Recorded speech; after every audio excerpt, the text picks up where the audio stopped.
they talking real loud, spreading no light, trying to bring me down. Enemies lurking, but I won't back away. Got a vision in my mind, I'm here to stay. With my crew beside me, we rise like a tide. When the storm gets rough, we ain't gonna hide. Popping is swilling, but it won't touch me. Only love around, that's how it's gonna be. Keep moving forward, never looking back. The truth's in the power, it's an unstoppable track. In the city lights where dreams collide, we hustle through the night, fire in our stride. Whispers in the dark can't dim my glow. With rhythm in my soul, I'm ready for the show. We break the chains, rewrite the rules in this concrete jungle where nobody's fools. Unity sings louder than the lies they scheme. In the heart of the struggle, we dare to dream. Keep moving forward, never looking back. The truth's in the power, it's an unstoppable track. Another Queen Ahmadiyyah production. Haze on the corner, they talking real loud, spreading no light, trying to bring me down. Enemies lurking, but I won't back away. Got a vision in my mind, I'm here to stay. With my crew beside me, we rise like a tide. When the storm gets rough, we ain't gonna hide. Popping is swilling, but it won't touch me. Only love around, that's how it's gonna be. Keep moving forward, never looking back. The truth's in the power, it's an unstoppable track. In the city lights where dreams collide, we hustle through the night, fire in our stride. Whispers in the dark can't dim my glow. With rhythm in my soul, I'm ready for the show. We break the chains, rewrite the rules in this concrete jungle where nobody's fools. Unity sings louder than the lies they scheme. In the heart of the struggle, we dare to dream. Keep moving forward, never looking back. The truth's in the power, it's an unstoppable track. Haze on the corner, they talking real loud, spreading no light, trying to bring me down. Enemies lurking, but I won't back away. Got a vision in my mind, I'm here to stay. With my crew beside me, we rise like a tide. When the storm gets rough, we ain't gonna hide. Popping is swilling, but it won't touch me.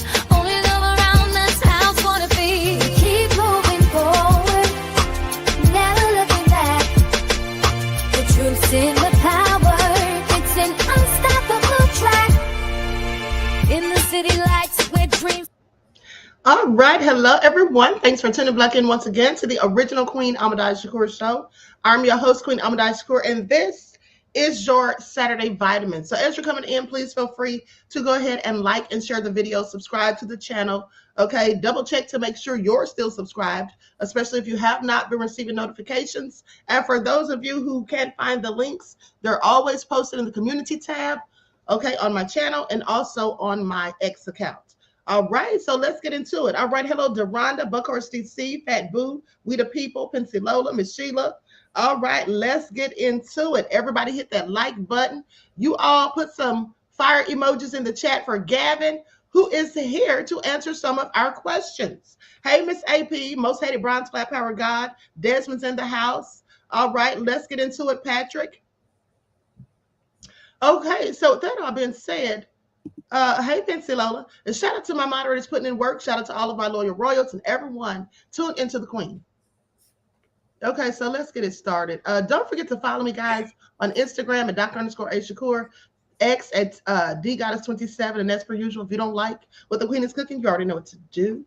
Okay, so Gavin, I have questions. Good evening. Good evening. How you doing, Queen? Well, good evening to you, and thank you for joining me. And you guys, let me tell y'all something. I was relaxing. I was about to eat me some good food and then do my nails, which look a whole hot mess. So I'm going to try to hide them because I just took my other nails off. Okay, so let's talk about it. Because, Gavin, here's the thing. Now, I know you already heard that Diddy's only Black attorney, Attny Rico, quit the case and really didn't give much by way of an explanation, right? Correct. Okay, so, well, it has come to my attention that there seems to have been a sort of a power struggle between him and Mark Agnifilo. Okay, because I discussed this earlier this morning, but now some information has come out saying Diddy's ex-attorney quit over defense strategy battle. So here's what they're reporting, and this is from TMZ. Diddy has one less lawyer fighting for him heading into his federal trial because his legal team couldn't get on the same page regarding the best defense for him, according to TMZ. Now, sources with direct knowledge of Anthony Rico's exit from Diddy's camp tell us there had been a power struggle going on between lead attorney Mark Agnifilo and him for several months, and it finally came to a head. Now, as we reported, Rico shook up Diddy's team Friday morning by informing the judge that he could no longer effectively defend his client. But his filing lacked detail about why he was jumping ship. Now, we're told the battle was within Team Diddy, centered around the S trafficking allegations, and there was disagreement on how to handle that part of the federal indictment when they go to trial. For his part, Agnifilo has repeatedly denied the trafficking charge and instead says the so-called freak-offs always involved consensual sex between Diddy and a girlfriend and a third party. Now, as reported, Agnifilo filed a motion to dismiss count 3, of the indictment, which is all about the Mann Act. Now, for those of you who tuned in for that live, I gave you a very extensive breakdown of the Mann Act, how it originated, and it is racist in its origins, just as Diddy said. And I also told you that no white man has ever been prosecuted under that act. Okay, so definitely elements of racism. And it was all started, or they used it initially on Jack Johnson, a boxer from back in the day who was married to a white woman. Now, goes on to say the Mann Act is about the transportation of individuals to engage in prostitution. Now, our sources say that Rico grew frustrated when his efforts to speak directly to Diddy about legal strategies were thwarted by co-counsel, and that's why he felt he couldn't properly defend the hip-hop mogul. We're also told that Rico strongly believed they wouldn't be ready to go to trial by May the 5th, the scheduled start date, and thought they should ask the judge for more time. And there is just my opinion, Gavin, and you can chime in. I also was thinking the same thing, that, okay, the time has gone by rather quickly, and as they've been preparing for trial, there are more issues popping up. Okay, more people coming forth with allegations and things like that, and just different things. And I'm like, is that really enough time for them to prepare an adequate defense? What do you think about that? That depends on the circumstances. Obviously, if there's more allegations, more people coming forward, the main thing as an attorney I would like to know is, especially from the state or the government, is do they intend to update their witness list, and are these people going to be added on? Because what are their allegations? What are they trying to say? What are the police, did they make any police report? Is it part of the discovery plan that you originally gave me, or now you have to supplement that? So those are all questions that you would want to know and ask. Good evening to the chat, because I see people are saying hello. Those are things certainly you would want to ask. Now, as far as it is happening very quick, because I believe, if I'm not mistaken, Diddy was detained or arrested. This was back in before the end of 2024. I think back in September, if I can recall correctly. So it was September. So from September to now February, we're talking about probably, let's just say that's roughly 6 months. Mm-hmm. Now, that is fast for a case. Now, sometimes it can take cases, it can take longer, especially just depending on what the facts or the evidence that they're trying to use. We haven't even, it may very well, that setting is set for trial in May. It is possible, if the defense needs to get a continuance, or even the state, they can request a continuance in those matters. But especially if you're talking about the loss of co-counsel, and why this attorney, Mr. Rico, filed a motion to withdraw, it could be for a bunch of reasons. Normally, what they will ask the court when they consider a motion to withdraw, the main thing the judge will want to know, obviously, is the counsel, is the client still represented by counsel, and if they are still prepared to move forward without this counsel, because normally they will allow that attorney to withdraw for any reasons, unless it would some way delay or prejudice the accused from their day in court. And It could be a number of reasons why he withdrew. Obviously, if there's issues with the council as far as strategies are concerned, that probably can come up. Maybe he wasn't getting along with the other attorneys. Well, he wasn't getting along with Mark Agnifilo, according to the report. Right, and I'm looking and and we could go along with that. And I'm just actually looking. I was looking at his record. It looks like he has a very extensive record in criminal law. He actually is a law professor at Fordham University, which is like a Catholic university. I also saw he represented some of the cases he was involved in included the World Trade Center bombing with the United States versus Omar Rahman and the embassy bombing in '98. So there's a bunch of cases he's been involved with. So and also Sammy Gravano, Sammy the Bull. Sammy the Bull, yeah. But let me give you this information real quick, Gavin. One insider speaking to the people claimed that Rico was uncomfortable with the aggressive and expedited approach Agnifilo was taking, fearing that it would jeopardize Diddy's chances in court. Okay. More so of a power struggle as well. But go ahead. So Agnifilo, we could say, is the lead counsel on the case. Am I right? Yes, yes. All right. So I remember in the 90s, it's not uncommon that lawyers, especially if you got multiple lawyers, they're going to butt heads about strategies and so forth. If you remember O.J. Simpson's case, Johnny Cochran and Robert Shapiro, and even F. Lee Bailey, they had issues with each other. Not so much Johnny with F. Lee Bailey, but Johnny and F. Lee Bailey, I think, had issues with Shapiro and vice versa, because Shapiro didn't like the fact or felt that Johnny was playing the race card, or F. Lee Bailey, F. Lee Bailey was doing stuff. But in reality, Johnny didn't play the race card with OJ. He played the credibility card. When Mark Furman went up there and lied, that was what that was. And it was F. Lee Bailey who successfully cross-examined Furman.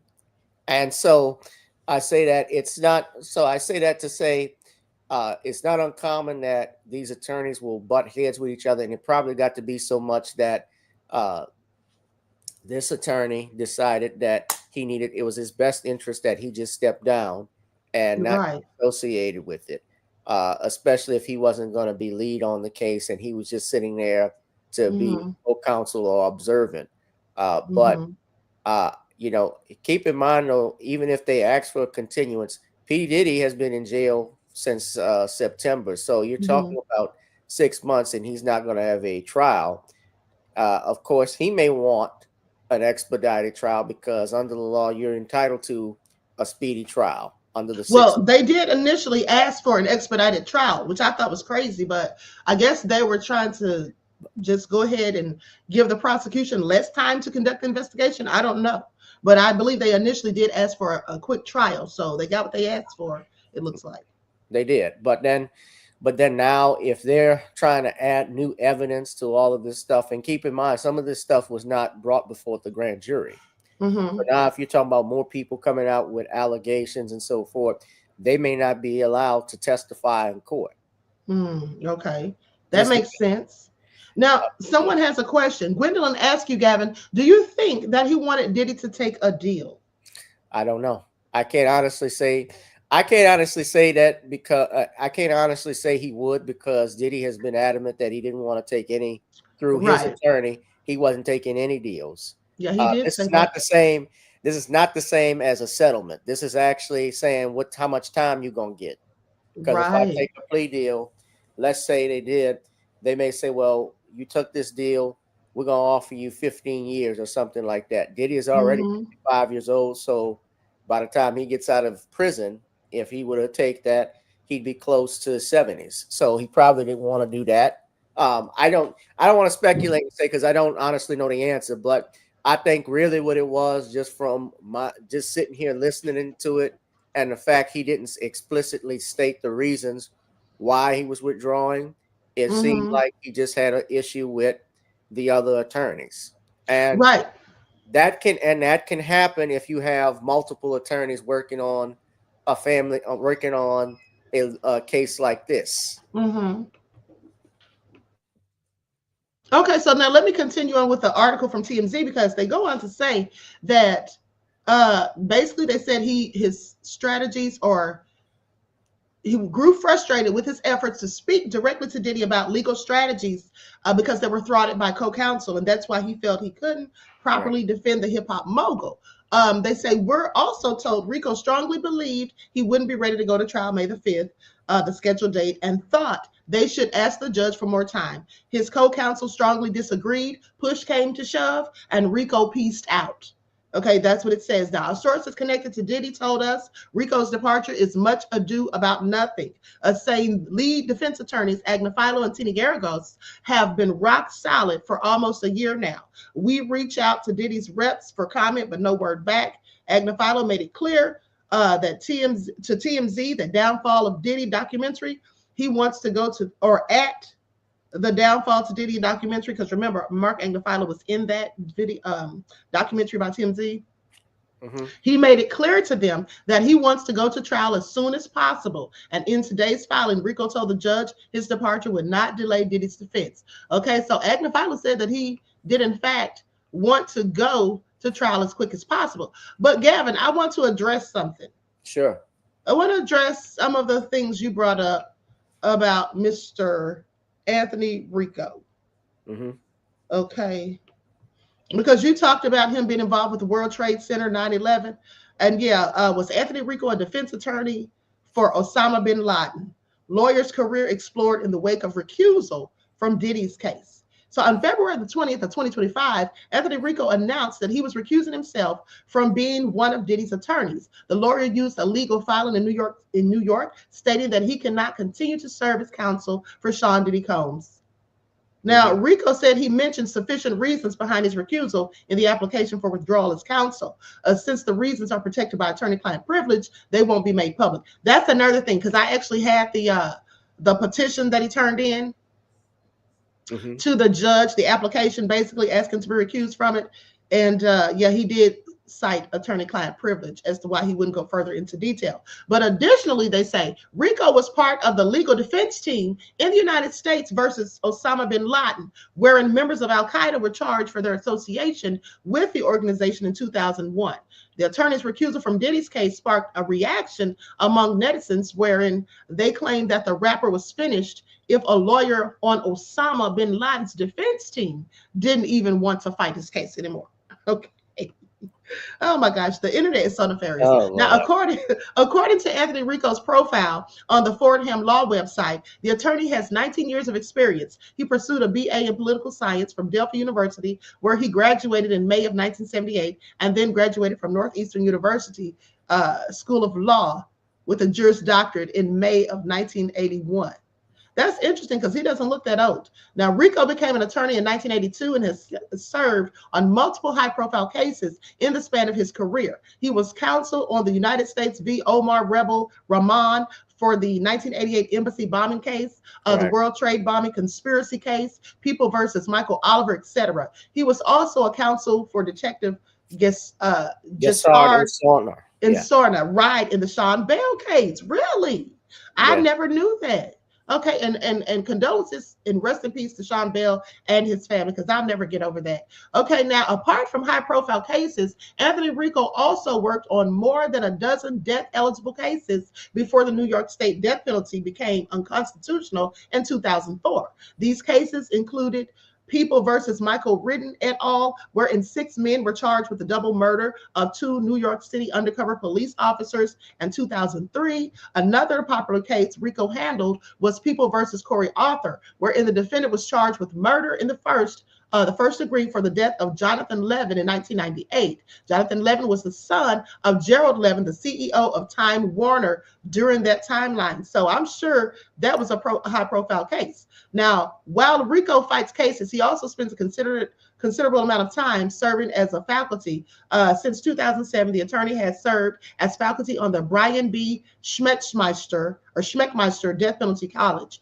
From February the 12th to February 25th of 2010, the attorney was an instructor at the Capital Case Defense Seminar hosted by the California Public Defenders Association and California Attorneys for Criminal justice. Rico was also the instructor at CLE courses hosted by the Indigent Assigned Counsel Plan, First Department, and New York Appellate Division. See, this man's got a lot on his plate. He's already working his finger to the bone from the sounds of it. And what he doesn't have time to do is to be sitting up there arguing with Mark Agnifilo over defense strategies. Okay. Now, Anthony Rico has been honored with multiple accolades for his extensive legal work. In 2010, Rico was inducted as a fellow in the American College of Trial Lawyers. Additionally, he was honored with the New York State Bar Association's Outstanding Criminal Defense Attorney Award for 2012. So this is another award-winning attorney like Tony Busby. And speaking of him, Gavin, this is what I want to ask you about Tony Busby. So Tony Busby submitted a petition for him to be able to practice in the Southern District of New York. That petition was denied, and it was denied because the judge basically said that he'd been in their court before without admission. So where does this say, or where does this leave the other cases for Diddy that he's filed? Does he have to file another pro hoc vice, or which I would think that he does, but what goes on from here? Well, Tony Busby would have to happen. Well, he would, first off, anytime someone had wrote in the comments, do I still have my channel? Yes, but that's another issue. I don't come off on it too often anymore, dealing with some algorithm issues, and I'll talk about that another day. But thank you for asking.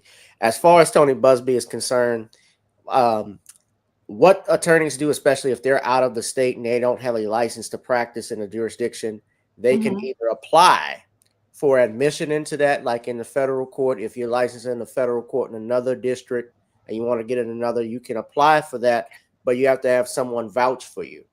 Or if you're doing it or want to appear in a court temporarily, you can do what you just explained, which is pro hoc vice, which is you're applying for temporary admission before the bar of that district. The fact that he filed these lawsuits with his name on those lawsuits and he was not allowed to practice law in the state would be problematic, because almost it could be considered, when an attorney signs a document, especially a pleading, he's asserting not only that this is a pleading he's filed, but to the truthness and that it's not being filed for frivolous purposes and so forth.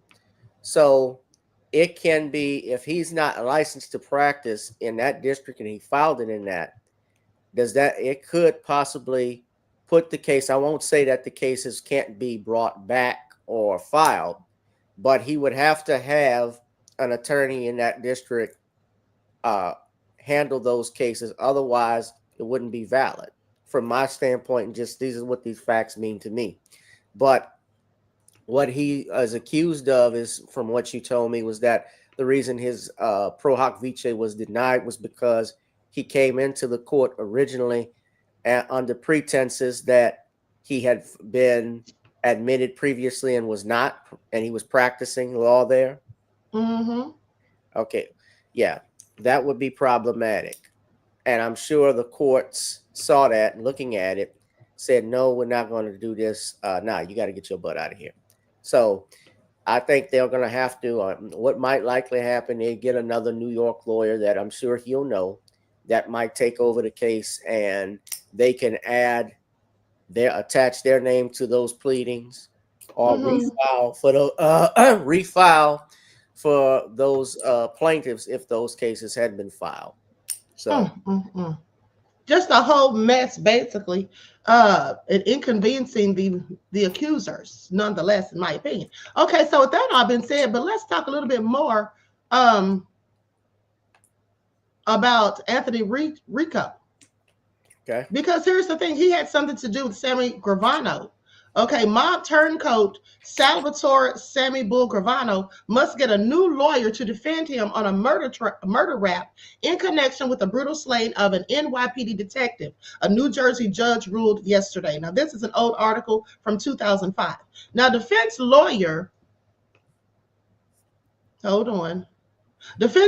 Anthony Rico said he requested to be relieved as Gravano's attorney because Rico will testify during the trial that the prosecution star witness Richard the Iceman Kalinsky Kuklinski. Now, you all should remember him. He is a nefarious serial killer. He actually was a hitman for hire. I wouldn't necessarily call him a serial killer if I was making the assessment, because serial killers go around killing people, 3 to 4 people, and then they have like 3 or more people, and then they have a cooling off period in between. So they may kill someone today and then wait a few weeks, months, or whatever until they go kill somebody else, okay? Because they have the urge to do it. This man, however, was not really a serial killer in my opinion, even though they labeled him as one, because he killed all these people for monetary gain. Serial killers don't do that, okay? They do it because they're just for the thrill of killing. This man, Richard the Iceman Kuklinski, solicited. Now here, what'd you say, Gavin? Richard Kuklinski, yeah, he had the Iceman. They did an HBO Confessions documentary on him. I remember there was a movie about his life. Right, and I did a story about him on my true crime channel like a few years ago. Mm-hmm. Yeah, he's nefarious. Okay, so he solicited. Now here's what they say. Now, Richard the Iceman Kuklinski solicited a $200,000 bribe from Rico to make the case go away. So he offered this attorney $200,000, okay, just to make it all go away. So what happened with that was Kuklinski, 69 years old, a convicted murderer, currently serving a 60-year sentence, made the offer in April while Rico and his co-counsel visited him at Trenton State Prison. Rico said Kuklinski wrote down and passed along the bribe offer, and afterward, Rico immediately called the cops. Okay, that's what he did. He has morals and ethics. You can't bribe him. Okay, so Hackensack Judge William Meehan granted Rico's request and told Gravano to get a new lawyer. Assistant Bergen County Prosecutor Wayne Milo gave this information. They say allegations have been made that involve Mr. Rico, and it is that situation that produced the conflict that required his recusal. Okay, now Gravano, this is Sammy the Bull. Okay, Gravano was charged 2 years ago with the 1980 murder of Detective Peter Calabro in Saddle River, New Jersey. After Kuklinski told authorities he shot Calabro on orders from Gravano. Calabro was suspected of having damaging information about a car theft ring run by the Gambino crime family. Kuklinski told investigators that he and Gravano drove around Bergen County on the night of March 14, 1980, waiting for the 36-year-old detective to return home from work to his home in Upper Saddle River. Prosecutors said Gravano supplied the murder weapon. Gravano has denied that he ever paid anyone to kill Calabro. Gravano, who attended yesterday's hearing, is currently serving a 20-year sentence for masterminding an ecstasy ring in Arizona. Okay, so that's a whole lot right there. So he worked on the case against Osama Bin Laden, and then he also worked on a case with Richard Kuklinski and was in fact one of his co-counsel, and this man tried to bribe him. And so here's the thing. Like I said, he seems to be somebody who is a pretty high moral character, I would say. As it goes for attorneys, because some of y'all attorneys, Gavin, and I'm not saying you, because of course you would never do anything shady or underhanded or unethical. But some of these attorneys are just. But some of these attorneys are in fact nefarious. Okay, so I just wonder. And then basically, here's the thing with this whole situation with Mr. Rico. He had to testify. Okay, he had to end up testifying in court about the bribe and all of that. So definitely he wasn't going to continue to be that man's attorney. Right. Well, there was a conflict. Anytime there's a conflict of interest that would arise in your representation of your client, you're required to withdraw from the case. So in a situation like this, he was bribed not by Gravano, but by Kuklinski. From what I'm seeing, or that's what the testimony is, because Kuklinski was ordered to ask somebody on behalf of on the orders of Sammy Gravano that are associated with that. So by trying to bribe this attorney, you got to also remember attorneys are officers of the court. So we can't obviously not only just do anything illegal, but we can't, especially if there was something that was done, and I don't know exactly when he says $200,000 to make the case go away. Was he Exactly what that meant, I don't know, but assuming he wanted him to do something nefarious, either bribing a witness or perjuring, we have a duty that's not covered by attorney-client privilege to disclose that. But seems like he is implicating or was implicating Miss Richard Kuklinski for that incident. But yeah, he has some strange company. I mean, it's not surprising if he's been practicing law for over 44 years now. And at that time, he had been practicing law for 24 years when he had that case. So he, and he actually is a very experienced lawyer. But if that guy wanted a shady attorney, he should have gotten Sean Penn's character from Carlito's Way. Exactly. Okay, because Gravano, Sammy the Bull, he was defending him, and then Kuklinski's the one offering the money. And here's the thing: Kuklinski, he was actually doing a lot of his hits for the mob. So I guess that's why him and Sammy the Bull were, such good friends or what have you. But yeah, so he recused himself from that as well. And like you said, definitely a conflict of interest. Now, here's another question I have for you, Gavin, about the Diddy case. All right. So it has also come to my attention, and I mentioned this earlier, that Cassie is pregnant, and she's the star witness in Diddy's case. Okay, labeled in the first indictment as victim number 1. So Cassie's going to walk up in there looking like this. And how do you think that's going to fare with the jury? Don't you think that? And I don't know. I'm going to let you, because I think Diddy's attorneys ought to ask for a continuance and stretch it out 9 months. That's what they should do. Well, they don't even need the whole 9, because it looked like she's halfway there. About what, 5? Stretch it out 5 months in that case. Yeah, because here's the thing. You're absolutely right. That would be smart for them. I'm wondering, do they even know that this woman's pregnant? Because she's already showing. You just showed me the picture.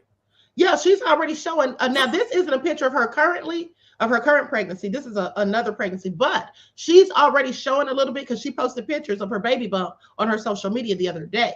So in the next 2 months, it's going to be an even bigger baby bump. That's all I'm saying. And so that's not going to be a good thing for Diddy, especially if they show that video of him pummeling her in that hotel lobby or hallway. Well, that video shouldn't even.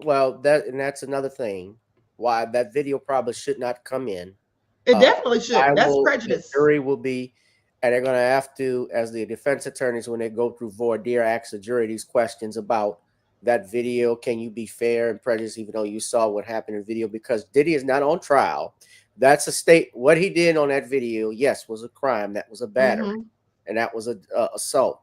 That is not what he's on trial for in this case, and he can't be charged with that. And what will happen, though, I think people will try and use that. Well, I think he's a bad person. I think he did something, so I'm going to try and get him on this. Well, that might be, that certainly could prejudice the case by having that type of information that's already been leaked.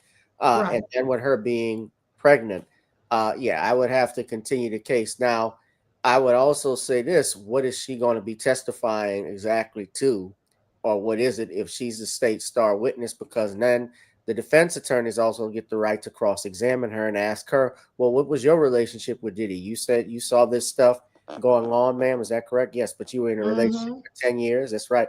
And you actually were free to leave at some of those events. You didn't have a gun, weapon pointed at your head. So that's right. But I brought this stuff up before, Gavin, and some people got mad at me, but I said, listen, I'm just giving you, showing you how they're going to cross-examine her. They're not going to be nice and sweet. They're trying to win this case for their client, and they have to do their best in their due diligence to win at all costs, right? Within ethical boundaries, of course. But I, expect them to not only question Cassie about why she never left in the 10 years, you never had one window of opportunity to where you could leave. I expect them to ask why, when her mother called the police on Diddy in 2016, not for the hotel incident, but for another incident, why she didn't have him arrested, why she likely defended him, and that's why they didn't haul him off to jail. They're going to ask her why she kept those 9 videos of them having freak offs. Why did she keep those on her devices for all these years? They're going to ask her a myriad of questions. And her being pregnant, I would think that possibly that would be stressful or cause her to have anxiety. So even for her own health or whatever, I wouldn't think that she should be up there testifying when she's so far along in her pregnancy, which she likely will be when the trial starts. So I think they absolutely need to ask for a continuance. I mean, they already have one attorney who's quit, even though they said that won't bother the case or whatever. But, the thing is, they've already asked for an expedited case. Now, how does it look for you to ask for a quick case, a speedy trial, and then you come back and say, wait a minute, can we have a few more months? Is that problematic or no? What do you think? Well, it's the first setting, so I wouldn't see how it could be problematic. Now, I can tell you in federal court, it's the rules and procedures are different in how they do it in the state courts because they're very tight on rules with the feds in terms of how in procedure, how you can't miss deadlines and so forth. It's not that simple with as it is in state courts, because in state courts you can continue a case up for months, almost a year. It happens, and part of that is also because the discovery process with the states can be very slow. You're waiting on evidence like video cameras, body cam footage, police reports, and it doesn't come. So it can be problematic with the state. It can be problematic for the defense that they are not prepared, which is why the cases get continued. Where on the other hand, where you have the feds, they are a little bit more strict and tedious with their deadlines and rules and how things would be set. But it is not uncommon if the defense wanted to take a continuance, it would probably be, I'm thinking it's going to be the first continuance that they have. I'm sure it wouldn't get set out. So I would be surprised if it didn't get pushed out past May. I'm thinking it might get picked up in September, which would make a year that Diddy has been in jail. So yes, it can happen. Yeah, so it still could happen. Exactly. Because I'm telling you, honey, a pregnant woman waltzing up in there. Yeah. And Diddy's attorneys, I'm sure, are looking at her social media. They're looking at everything. So I'm sure they're very well aware of her pregnancy. Right. Yeah. Okay. Well, I absolutely agree with you on that, beloved. Okay. So now, with that, I've been said. So it looks like there was possibly a power struggle between these two attorneys, which led to Mr. Rico leaving. And he's probably got so much stuff that going on. And he's like, I don't need this hassle. I don't need this extra headache at the end of the day. I don't have time for this. And he probably also feels like Diddy's guilty, just like I do. Oh, I knew that was going to come in. He probably feels like the varmint did everything he's accused of. No, I'm teasing. But here's the thing, Gavin. I know you'll get a kick out of this. So all of these people seem to be just throwing stuff at the wall to see what sticks. All of these people trying to come for Diddy. Some of them clout chasing, some of them want a bag and all of that. It seems like everybody's throwing everything in except the kitchen sink. Another person came out days ago saying that Diddy groped him. Back in 2006, I think it was, and he says that he was maybe he was at a party or something. I don't really recall, but he says Diddy groped him, and now he wants a payday. What do you think about? It? I mean, some of these things sound viable, but what do you think about some of them? Well, let me just say first off, I don't think it's a moral thing why Rico quit, because if I'm looking at his clientele before Diddy, Osama Bin Laden, and Sammy the Bull Gravano, whether not, has nothing to do with it. It's about right. But as far as these allegations are concerned, again, I just question the timing of it all. As I say, as a general rule, everybody's innocent until proven guilty. I don't know the facts. I saw that story you were talking about, but I didn't get in detail of it. But what is he alleging? Did he go to a party and this happened? Was he he was an extra in making the band? Or how did he get to meet Diddy? Who is he? How did he get up to him? Did he know somebody there? Those are questions we'd have to ask. Why are you coming? And it's fair. Why is this being brought up now with the lawsuits that are being filed and so forth? So, I mean, I don't know what to do. Every time I hear these allegations, when I hear them, I take them with a grain of salt.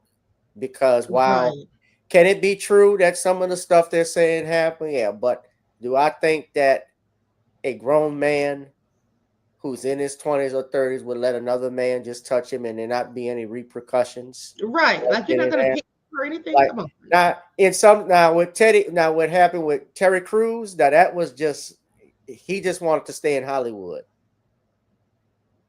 That's in my opinion. He didn't want to rock the boat and lose, and didn't want to lose that expendable money. But I, you know, and he did that in front of the man's wife. You know, I thought he would have.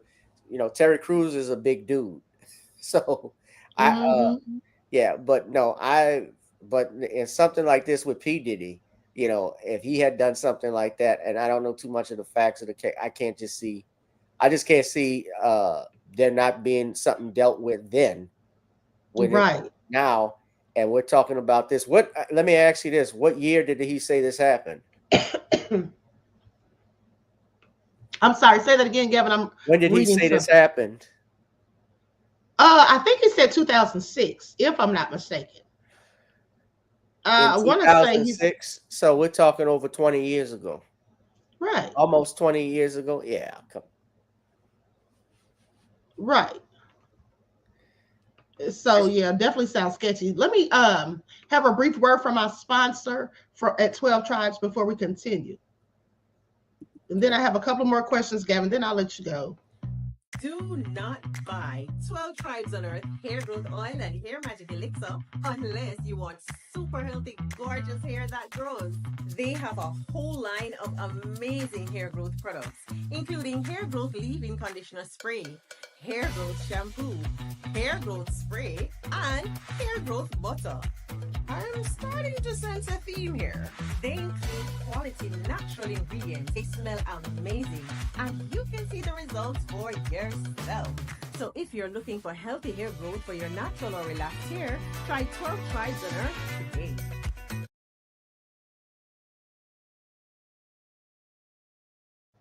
Okay, so with that all been said, don't forget you can purchase 12 Tribe oils for your hair at Etsy.com. Just look for Lisa Crafts. You can also find it at Walmart.com. Think it's too late for me.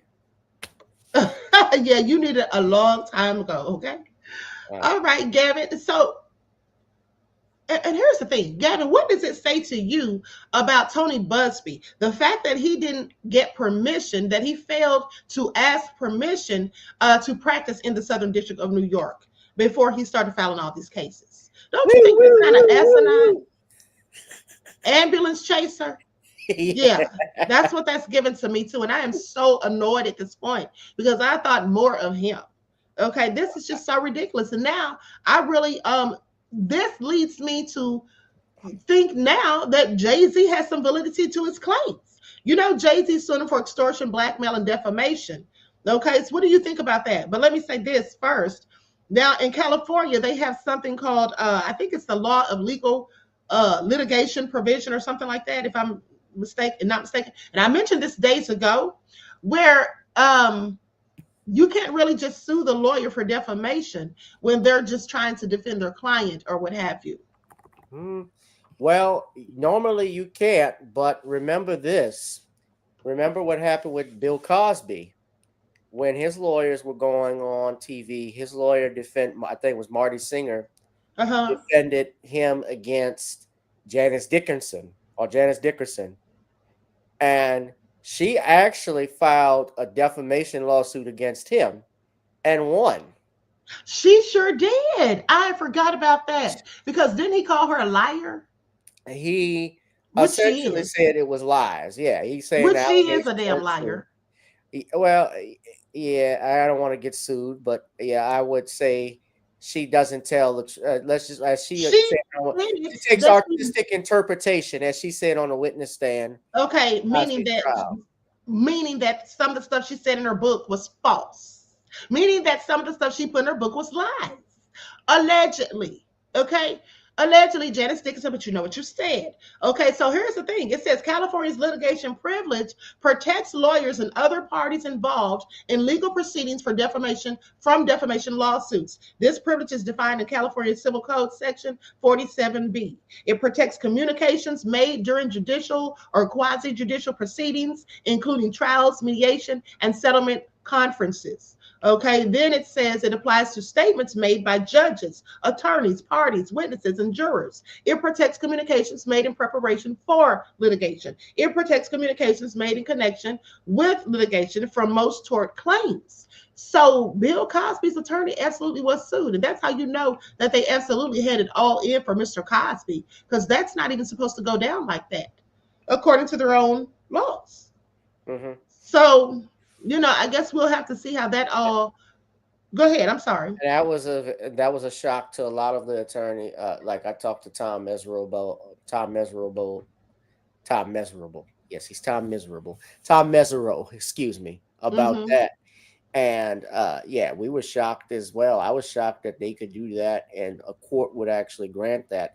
It's dangerous times that we're living in now. So that's why when I'm hearing these allegations against these celebrities and so forth, where it seems like everything is just a money grab. Yeah, You know, it really does. it gives that appearance that way that we're going over something that happened 20 years ago. How can we find out whether it's true or not? Who are the witnesses? Are the witnesses still around? Where's is there a police report that was made? Do you have evidence to support this video documentation if you kept that? So it's just a dangerous situation that we have. It really is. Now, let me ask you this. How do you feel about Diddy's case going forward? Because, we have a superseding indictment, and they didn't list anything about minors in the superseding indictment or whatever. No. But as for what they have in the indictment, okay, the transportation to engage in prostitution or whatever, and then the Rico and the trafficking. Okay, so what do you think? How can I put this? Do you think that they have a very good case against Diddy? Because to me, it seems like they don't have a whole lot of evidence. I know they're going I to have don't think witnesses they have walks in, but the witnesses don't have any real proof other than he said, she said, in my opinion. I don't think they have a good case.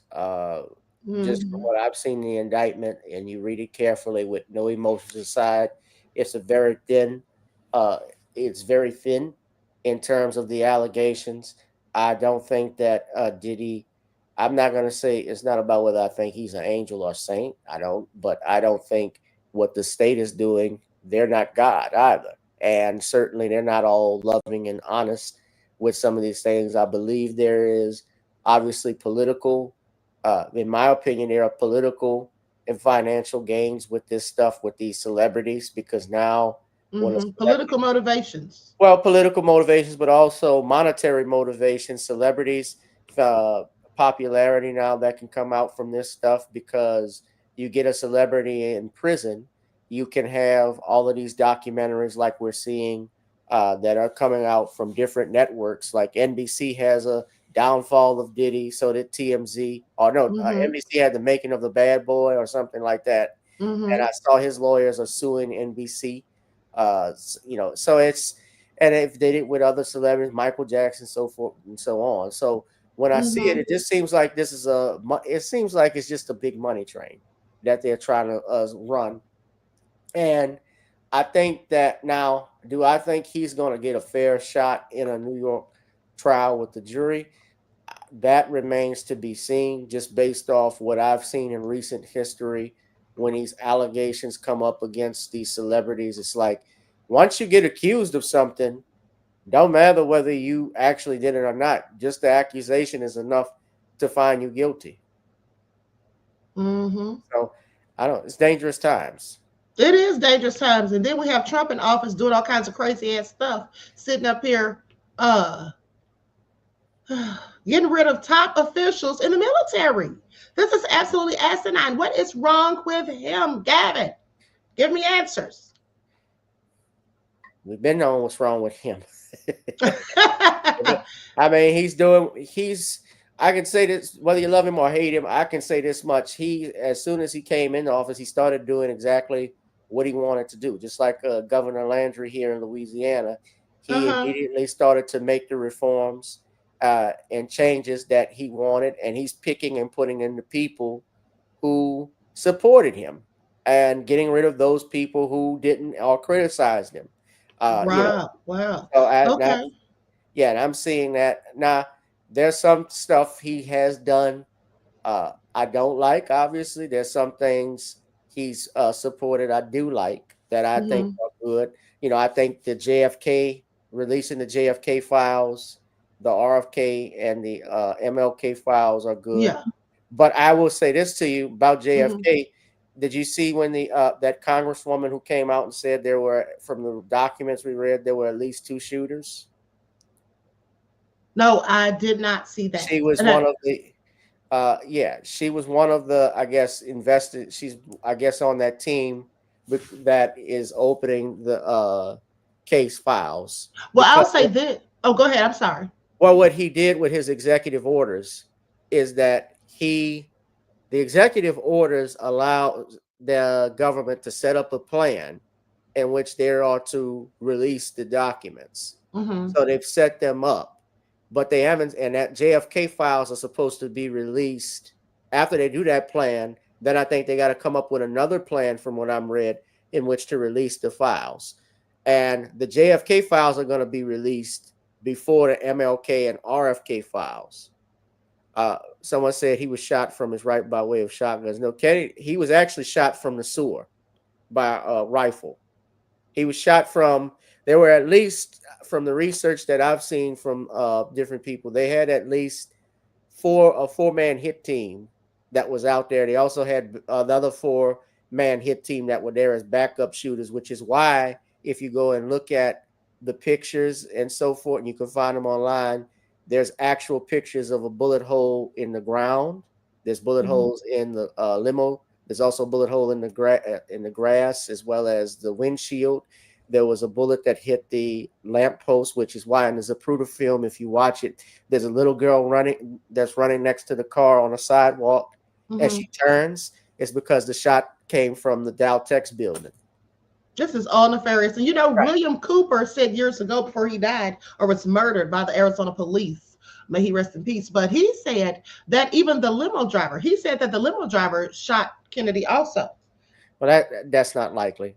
That I know what they're talking about with that video. Wasn't the because he's right there, and you got to think not only next to the other Secret Service man, but other witnesses that were there, and Jackie Kennedy is right there, as well as the governor.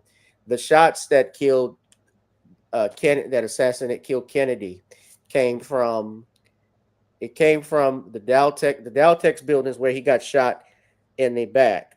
The shot from the throat came from the grassy knoll from the front. But there was another gunman in the sewer. And this is speculated. If you look at it, because I've been to Dealey Plaza, snipers hide from cover when they're shooting. So they were going for a headshot on the president. And if you look at the Zapruder film very carefully, the head goes back. They say goes back into the left, but it actually goes up into the left. So there actually was a shooter on the grassy knoll. Yeah, they had because I didn't believe that. Okay. They had people running. There was someone on the grassy knoll. They had people running up there. The doctors at Parkland Hospital even verified that when they looked at the throat wound, they said it was a wound of entry. They changed it the next day and said that it was an out. They were right. They were forced to change. Same thing with Bobby Kennedy. I'll just be brief on this. Did you know there was an autopsy was performed by a guy named Thomas Noguchi? Noguchi, if you ever watched the TV series Quincy with Jack Klugman, it was based off of him. Well, Noguchi did what's called the perfect autopsy because he had naval doctors, he had Army doctors perform that assisted him, and they concluded that the shot that killed RFK came within what's called point blank range. It was less than 1 inch because there were powder burns behind Bobby's ear. Sirhan was in front of Bobby Kennedy the whole time, at least by 2 feet. Right. And Rosie Greer and the guys were grabbing him. And I talked to Dick Gregory about this too. The guy who killed him who's deceased was the security guard, Thang Caesar, allegedly. Okay, now Gavin, this information that you just spoke about with JFK, that shooting, can you send that to my email? Because I would love to see it. Because until further notice, I have to go with what William Cooper said. Now, there may have been other shooters, but I believe that he was killed by the limo driver, like William Cooper said, because even when I saw that video footage, it looked like the driver turned around and shot over his left shoulder. And also that made me feel like that's why Jackie Kennedy took off so quick trying to climb out the back of that darn car. And also I remember one of the Secret Service agents was sitting on the back of the car, and right before the shooting started, he got off. And I was wondering, why would he have gotten off? So it all looks like he was planned and they were in on it. That's just my opinion. They were, the Secret Service wasn't on it, but okay.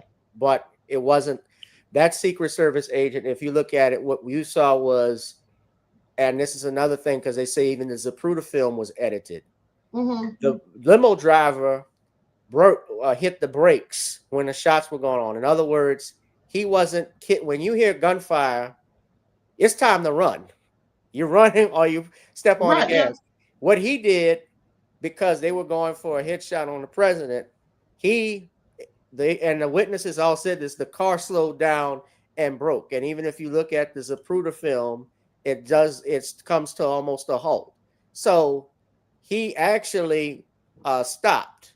Now with Jackie, which reason why she was climbing out, and there was a motorcycle cop right behind the limo. The guy's name was Bobby Hargis. He got sprayed with the president's blood, brain matter and stuff. And brain matter. Jackie Kennedy had brain matter and stuff. Jackie was going out of the back so she could get in. She was going to get the piece of the president's skull that had blown out. That's why she crawled back there. The Secret Service agent. God, this is absolutely horrible hearing this. Even with that, Lee Harvey. The point is this: Lee Harvey Oswald could not have done all of that.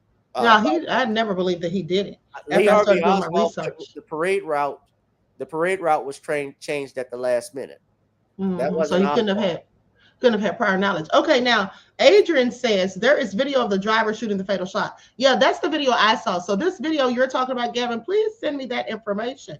Okay, and the other information that you're talking about. But hold on, let's get back on Trump. Okay. Because here's the thing, like I said, he fired these people, and it's because he wants to assess that they're DEI hires, in my opinion, because these are the people he fired. Okay. Mm-hmm. Very skilled and highly trained individuals. Sure. Okay, just so you know. And here's the thing. Now they're reporting that Justice Department shuts down federal law enforcement misconduct tracker. I say, what now? So let's get into this. I'm going to share the screen so you all can see this video. Gavin, what is your friend Donald Trump doing? They said you voted for him twice. I didn't vote for him twice, actually. No. I didn't want her. I voted once for him. I could not support Madam Vice. I couldn't support the Vice President. I just made Gavin confess. I was just teasing. Oh, I didn't vote for him. Well, I've said this before, and Pam Bondi has not wasted any time implementing. Hold on, I'm sorry. Go ahead, Gavin. I said no. I've actually said it before that this past one I voted for him. So I mean, people can vote for who they want. Mm-hmm. Give a damn if they're mad. Yeah, absolutely. I feel the same way. And all these people that were getting mad, I don't see why they're getting mad, because people can do what they want, like you said. Now, so with that I've been said, let me ask you this. Do you think all the stuff that Elon's little DOGE group has been finding about this nefarious, frivolous spending, when they're saying they're sending money over to fund people connected to Al-Qaeda, sending them sandwiches by the millions of dollars, and then they're saying they're getting a Sesame Street remake over there in Iran or wherever, and they're sending millions for that, or billions. Do you believe this? Because I don't. I think it's money laundering. What do you think about all of that? Well, I'm thinking, just from what I've seen with Elon Musk and so forth and DOGE, I'm suspecting, and I think Elon Musk is a jackass. But I think he is too. Yeah, he is. When you're wealthy, a lot of these people are up, stuck up and so forth. But what I would say is this: I think something is going to come up where a lot of the people are opposing that. We might find some of the stuff that they're into. Mm-hmm. And I think that's the reason why a lot of them are mad about it, especially find out how they're doing their spending and acquiring monies. And look, I think, Trump, in regards to the DEI firings and so forth with the generals and colonels and admirals, I think I'm not a military man. The new Defense Secretary Uthridge has been in the military, although he was believe he was a lieutenant general or lieutenant colonel, if I'm not mistaken, lieutenant general. So he's not obviously more to me. He doesn't have the promotions as the previous administrator was. But presidents can fire and hire who they want, and they have that authority to do so. Do I like whether I like it or not? I would love to see the brother stay. Elon Musk, yeah, someone said he's very strange. Yeah, I think Eli is just very rich. Elon, oh, you're on mute. I think that he's on the autism spectrum. You think so? Yeah, I absolutely think so. Yeah, I absolutely think so. He's strange fruit, I'll say that much. Well, let me say this, Gavin, and also let me correct myself, because earlier this morning, when I was telling you all about the people who got fired due to Trump, and based off of the DEI thing in the military, and they're saying they don't want wokeism in the military, when I mentioned Admiral Linda Fagan, and I thought it was a woman because I said there was two women, and then I said, wait a minute, it's saying here she's a man. Well, they did say it was a man, and I'm thinking a man named Linda. But then I thought maybe she was trans or something like that. But this is the person right here. So it is a female. It is a female. I was thinking maybe they were using pronouns. I wasn't sure. But I have confirmed that was a female that they fired. So two women, okay, and a black man. The main people that they accuse of being DEI hires is who Trump got rid of. All right. But here's... Yeah. If we want to look on the bright side, if there is a bright side to DEI being done away with, now people who are black or minorities or whatever, women and the like, they don't have to worry about people questioning, did you get this job, because of DEI, or do you actually have the qualifications? Because now they'll just know that you're qualified for it. Okay? Please. Well, DEI, and we have to be familiar with this. DEI, and if you look at the reports and who that benefits, and Queen, I'm sure you know, black people are at the very bottom when it comes to DEI programs, receiving type of benefits. It's mostly white women that get the benefits. DEI is just another form of affirmative action. Right. Yeah. Yeah, absolutely. I agree. And I have said that before myself, Gavin. I have absolutely said that. That absolutely white women benefited more so from that than black people or any other group, in my opinion. Okay, so now let's get into it. Let's talk about what Trump has going on here. Pam Bondi has not wasted any time implementing her agenda in her first days as Attorney General. Among other things, she has ordered a review of the prosecutions against President Trump and froze funding for sanctuary cities. Department of Justice reporter Jake Rosen joins us now. Jake, great to see you. So walk us through what she's already done in her very short time at the top of DOJ, particularly when it comes to sanctuary cities and diversity initiatives. Yeah, and just like what Trump put in an executive order on his first day in office, across all of government, Pam Bondi on her first day, first hour, she signed a big slate of memos, first of which eliminated DEI inside the Department of Justice, like we've seen all of the new department heads do, but also outside the department, right? Kind of rolling back some of what those more progressive or liberal prosecution ideas were for the Biden administration to go after more hate crimes or racially charged things, environmental justice, which is another thing that the Biden administration made a really big point of. But again, when you talk about what Pam Bondi really did was align with the Trump administration and worldview on immigration. There was an executive order to, quote, totally eliminate the cartels. So that's a very difficult task. But what she says across what the DOJ is going to do is shift resources away from things like going after foreign influence in American politics and rolling back task forces that have been in place for 5-10 years on that to really focus on rooting out cartels, going after harsher penalties for illegal immigrants who commit crimes. You'll remember that subway murder when the illegal immigrant lit a woman on fire. She wrote in that memo that under her administration and Donald Trump's administration, they expect there to be a death penalty sought in cases like those, in addition to potential deaths of law enforcement under the Trump administration as well. Wow, so a major shift in priorities. I want to play some sound for you from our Scott McFarland, because he spoke exclusively with a current FBI agent who worked on January 6th cases and now is worried about retribution from the Trump administration, and especially at DOJ and the FBI. Let's take a listen to that. What was it like filling out that questionnaire? Saying what you did and when you did it. Really demoralizing. Defeated. We all feel defeated, and really for nothing. We don't feel like anyone has our backs. How widespread are the concerns that FBI agent is describing? Extremely widespread. And in a court hearing today, between some of those FBI agents and the FBI Agents Association, which are suing the Department of Justice right now to kind of preserve that name of those agents who worked on the January 6th and Trump-related investigations, the attorneys repeatedly laid out through over 5 hours of hearings today how worried they are for their clients' safety kind of in this environment that we're living in, but also were any further details, not just necessarily in this case, but once Cash Patel, if and when he gets confirmed, what he might further do. They're extremely worried, especially when you have people like Elon Musk and Donald Trump who have not been afraid to kind of release and prod and push more information about these agents and people out online. Right, and so many of these agents were just assigned to do that work by their superiors. Jake Rosen, thank you so much. Okay, so what I have to say about that is that those agents were just doing their job. Okay, those agents were simply doing their jobs. That's what they were doing.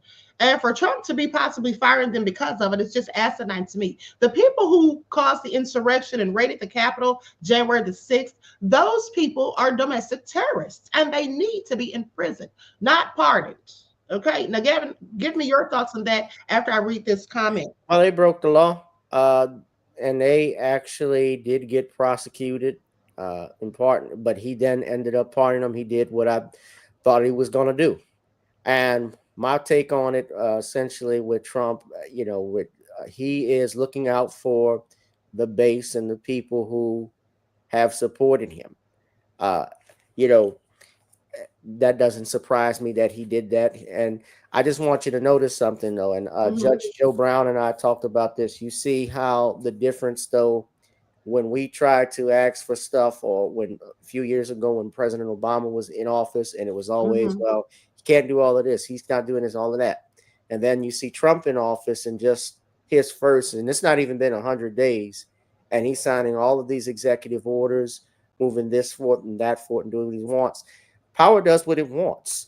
So when we ask people for stuff, when we ask especially for us for tangibles, these groups, if they wanted to go move forward with something, they could. They can do it. They can request it if they want to.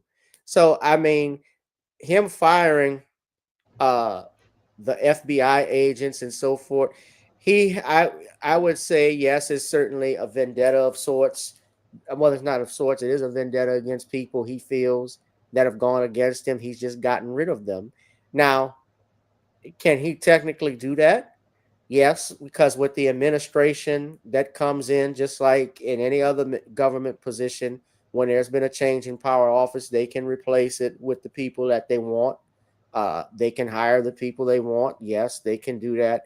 Now, of course, they can't break the law and do those things. But yeah, they certainly can go ahead and do certain stuff like that. I think, again, now I'm not a military man.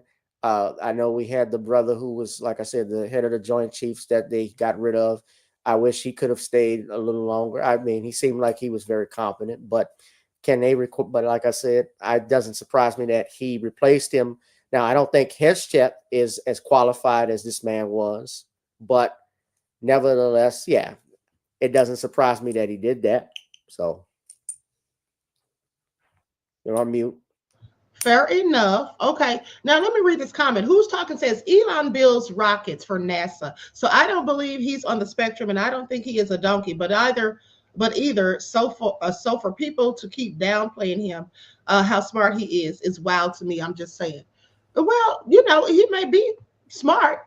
There are people that are on the autism spectrum that are very intelligent. Wouldn't you say, Gavin? Sure. I mean, let's just keep it a buck. There absolutely are.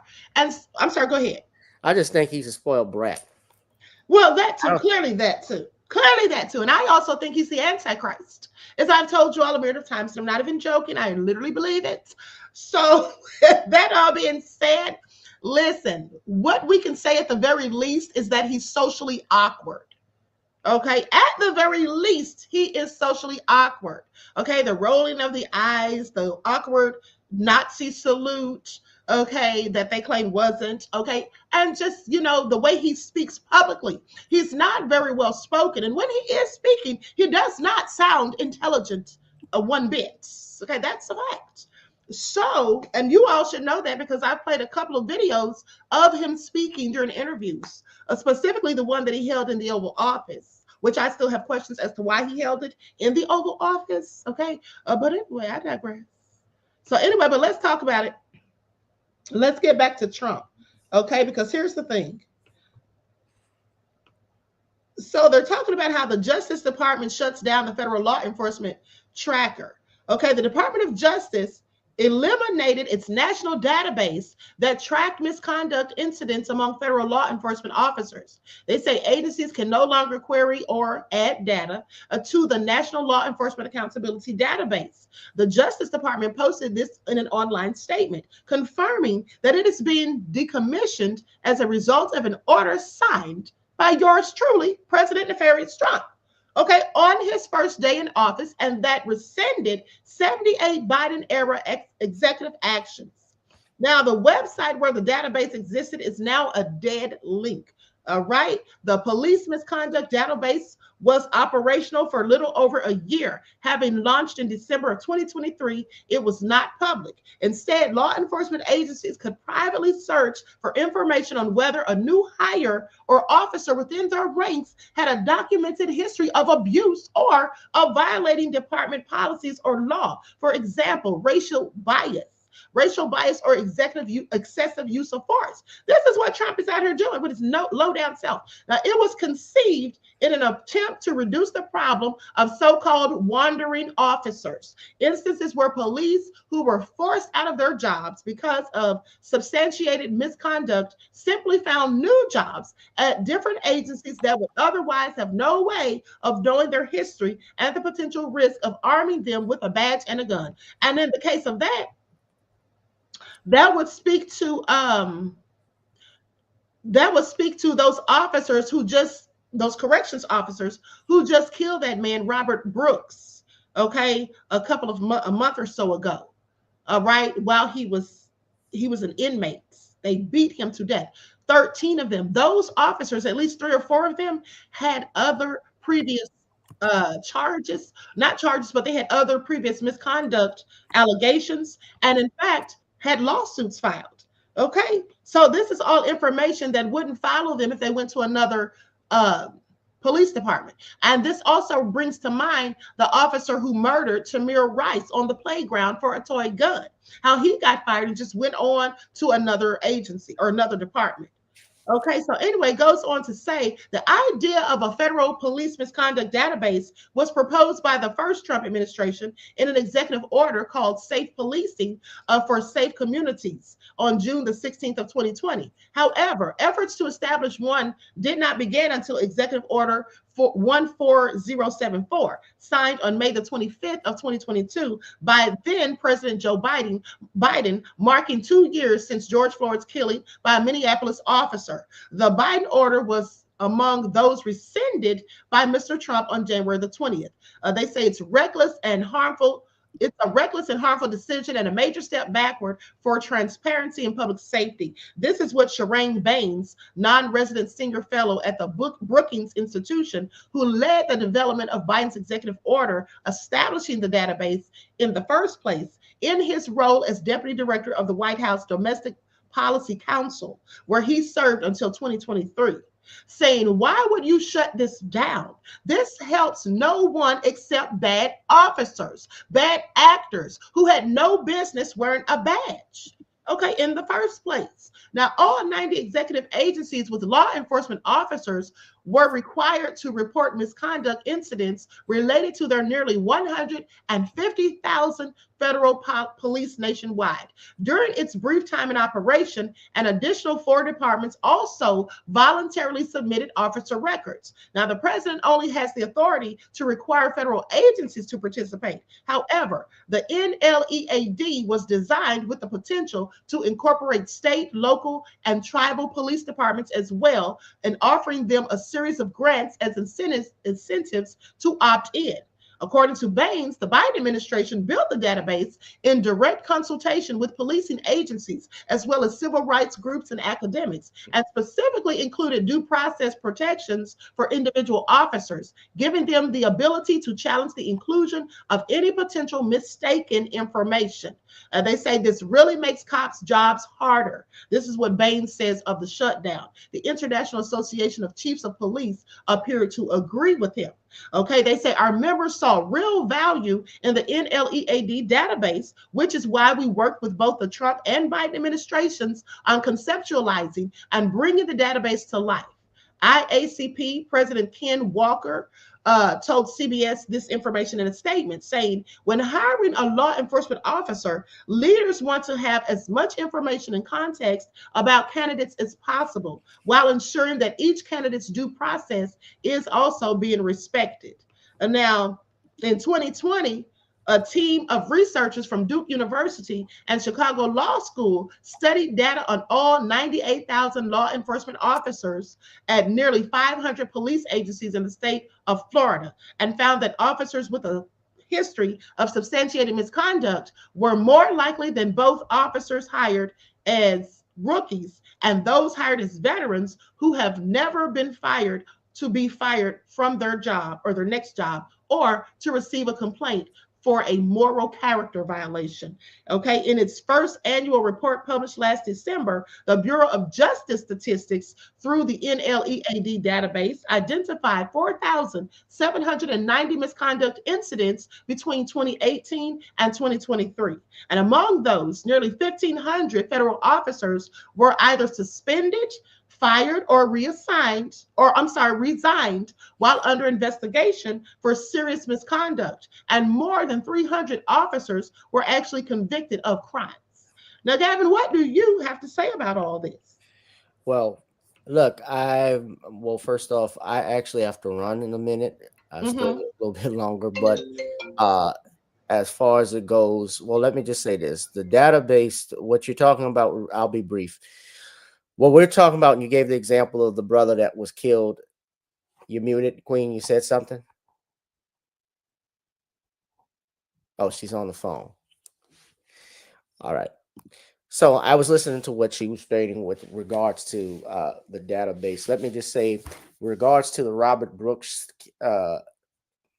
incident, I don't want to use the wrong words to get the Queen shadow ban, but with regards to the Robert Brooks incident that was on video, yeah, everybody saw obviously what happened. I think all of those officers got charged with murder out in state. Yeah, they did. They got charged. I reported that yesterday. So what is your general question about? You're asking me about the what do you think about what Trump is doing, how he's gotten this database shut down, and so now they don't have reports on the bad officers before they get hired at other police departments? Well, it's not something that I like. I obviously don't. I think that there has to be rules and database, and there has to be checks and balances on these officers with this. But we also have to keep in mind as well, before this database was even created, they had officers that were still, we didn't have anything like this. They were still being transferred and reported. They were still doing the same things even when this stuff existed at this point. Now, you obviously on the state, and understand this too. There are jurisdictions that are at stake, the state versus the feds. The states, of course, we know they run things. They have what's called states' rights under the 10th Amendment. Feds also have what's called the Supremacy Clause, but that is in regards to what that means is that when there's a tie and difference between the state and the feds, the federal law is supreme. It rules. It's the tiebreaker. Now, they cannot.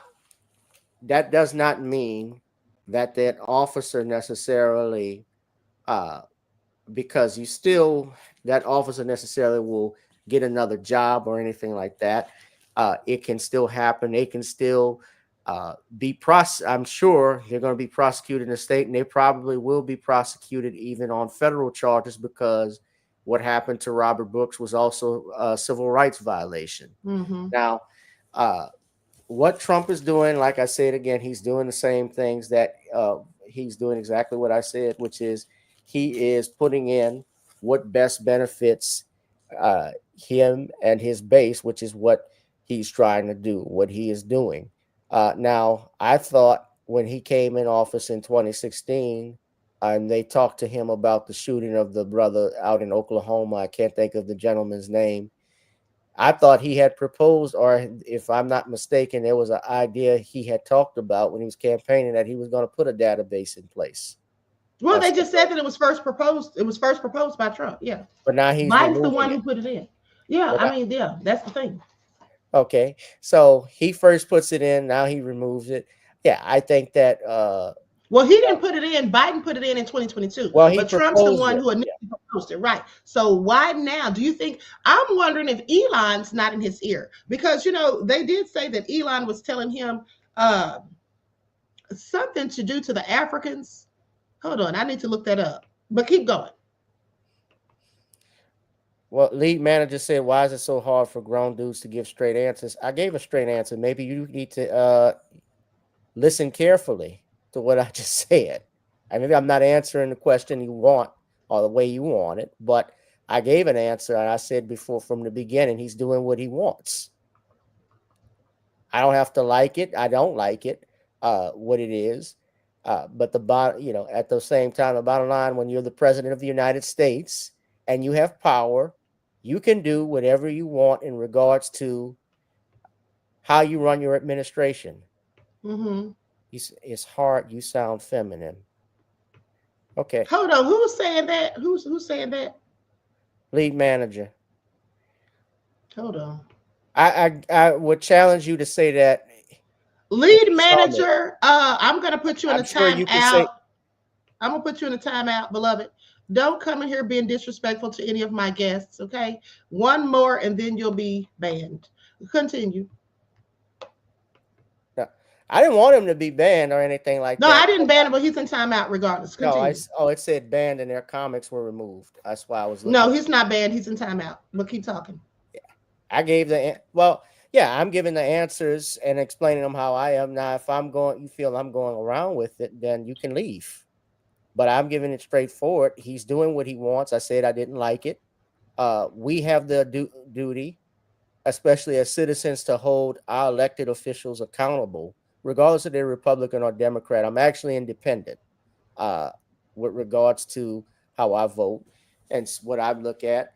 I feel that with him shutting down this database, is this going to hurt us as a society per se, Queen?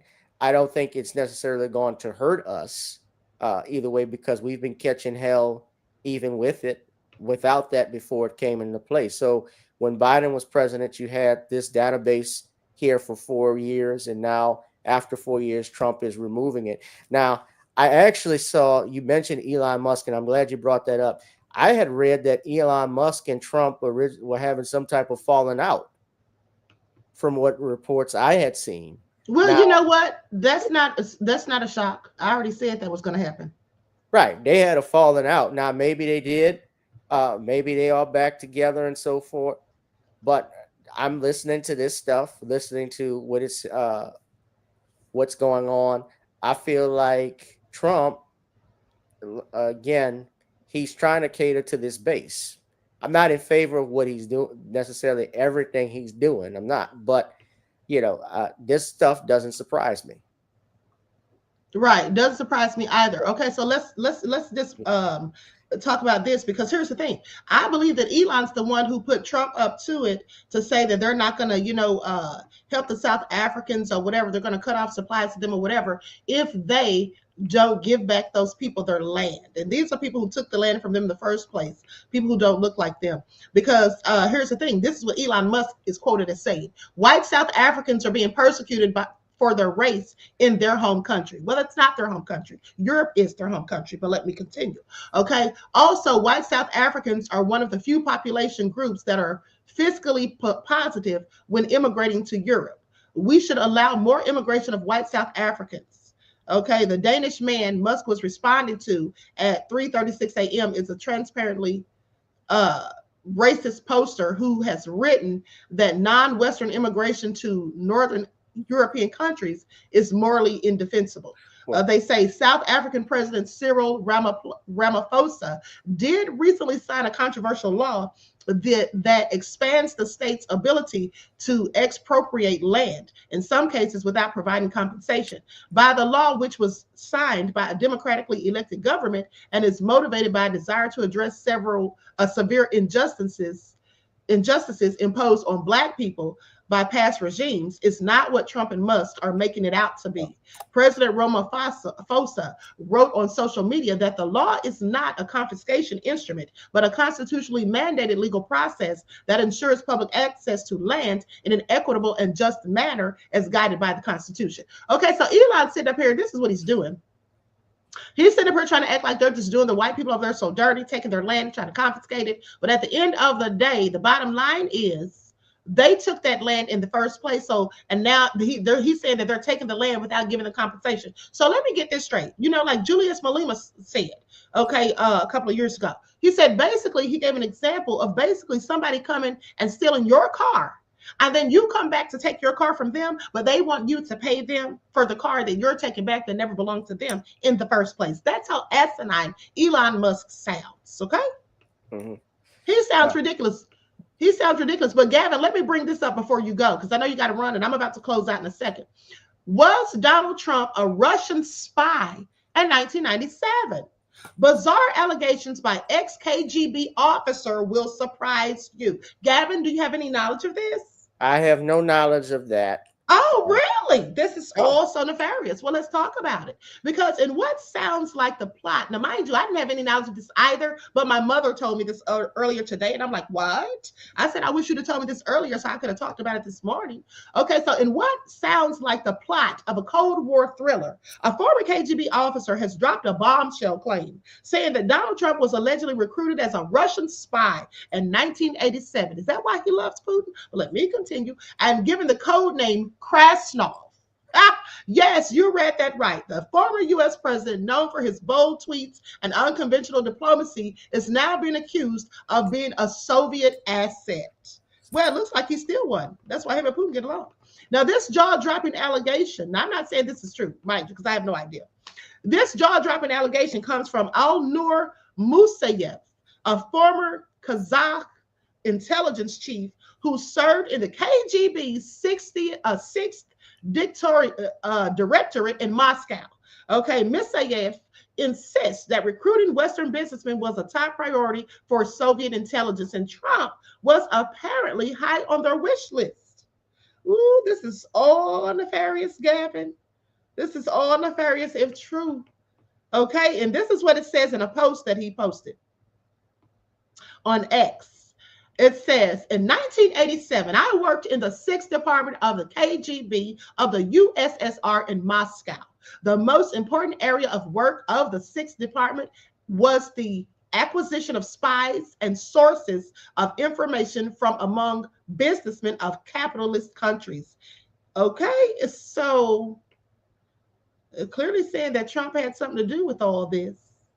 Now, according to Musayev's Trump recruitment took place during his 1987 visit to the Soviet Union, a trip that was supposed to be about real estate, but may have had deeper political implications. You see, back then, the New York real estate mogul was eyeing a hotel project in Moscow, facilitated by Soviet officials. But according to Musayev, those meetings weren't just about marble lobbies and penthouse suites. They may have been a covert intelligence operation. Okay, now adding fuel to the fire, intelligence reports from the mid-1980s revealed that the KGB had updated this recruitment strategy, instructing officers to target influential Western figures for potential collaboration. What was the goal? Well, I'm glad you asked. To turn them into agents, confidential informants, or at the very least, friendly contacts within the capitalist world. Okay, this is all crazy. Now, Mossadegh now claims that Trump's personal KGB file is still active and managed by one of Vladimir Putin's allies. This is juicy. While no hard evidence has surfaced, the claim has certainly rekindled old suspicions about Trump's ties to Russia.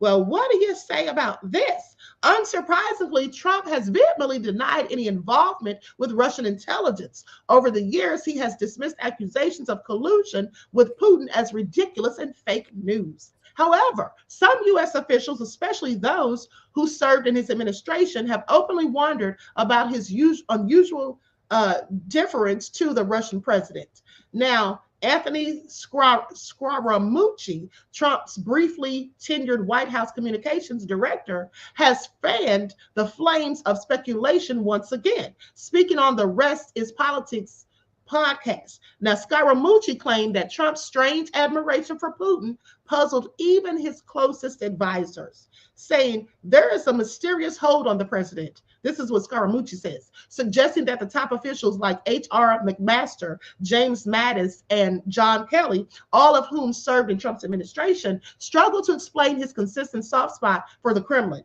saying, I don't know why it's like this. Okay, McMaster couldn't figure it out. Mattis couldn't figure it out. Kelly couldn't figure it out. Said none of them, in fact, could figure it out.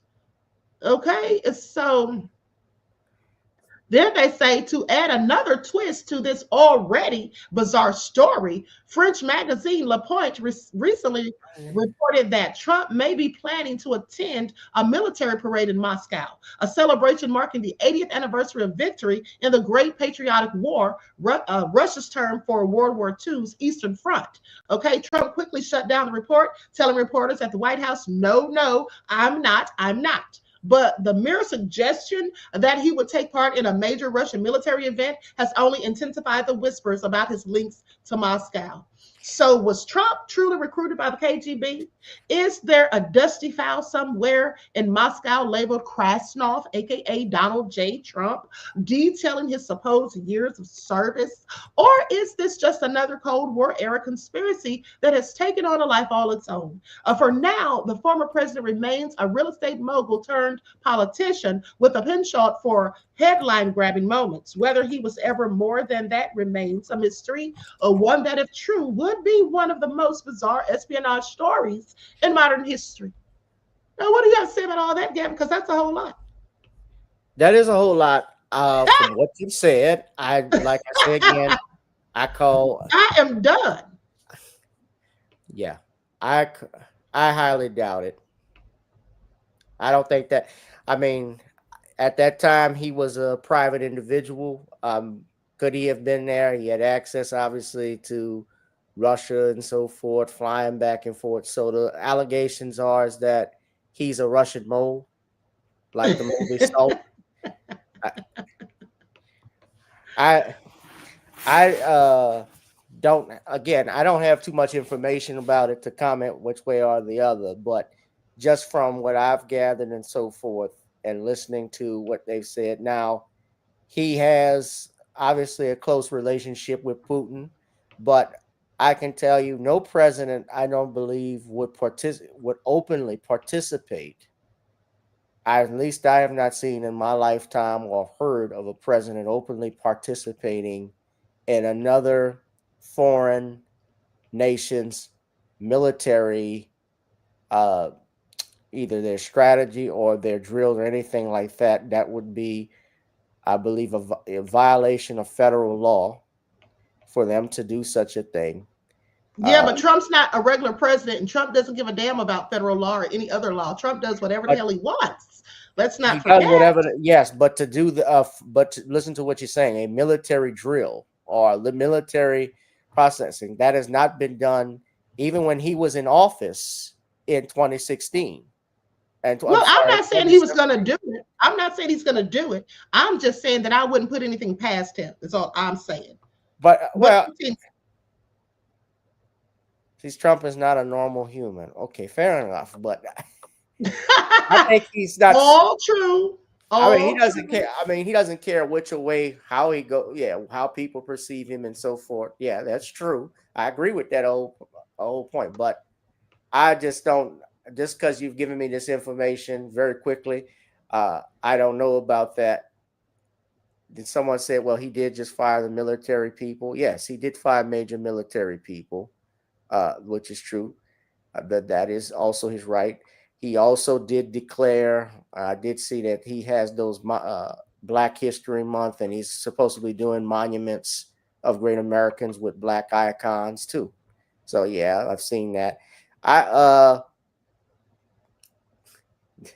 So they're saying Trump was a Russian spy at some point?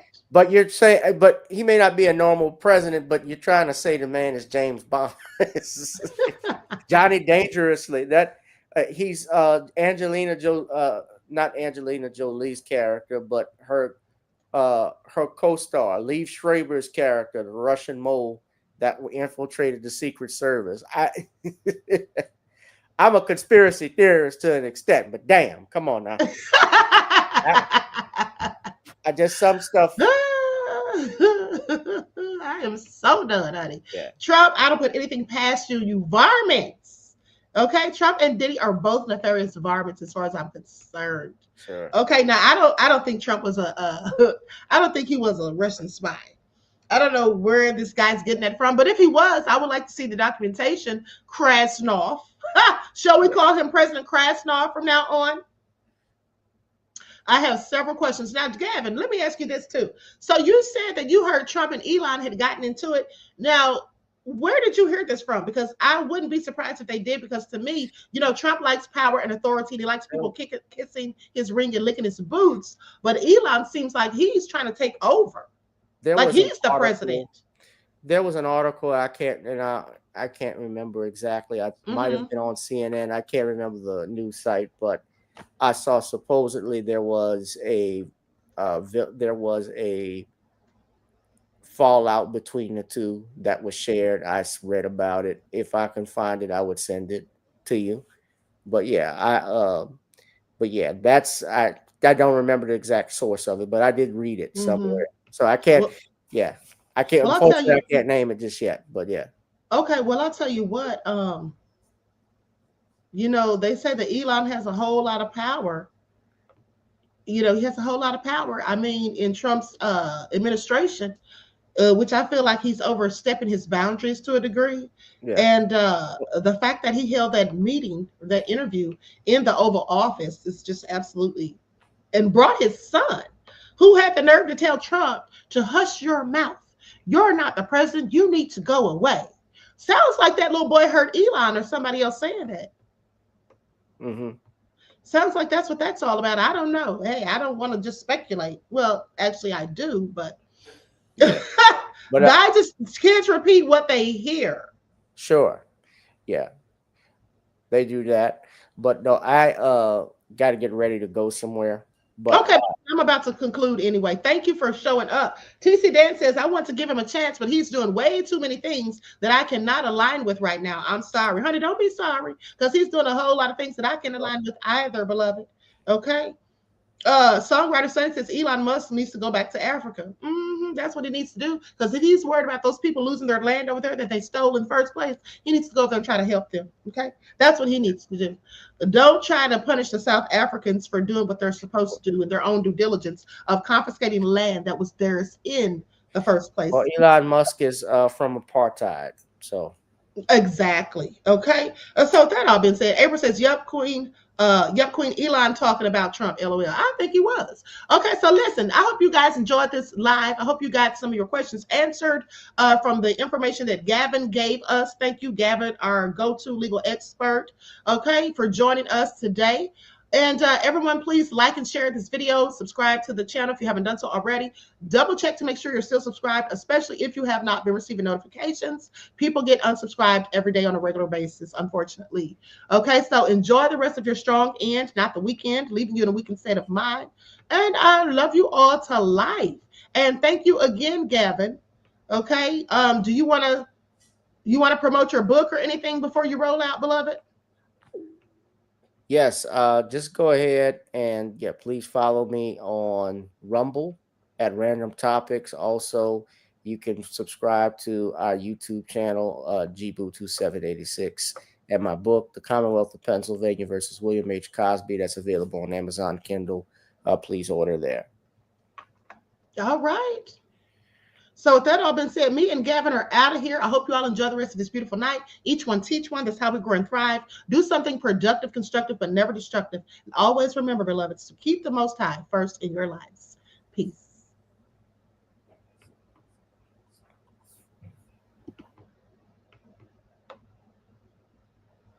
Hold on. I'm still looking for the song. Hold on. Okay, here we go.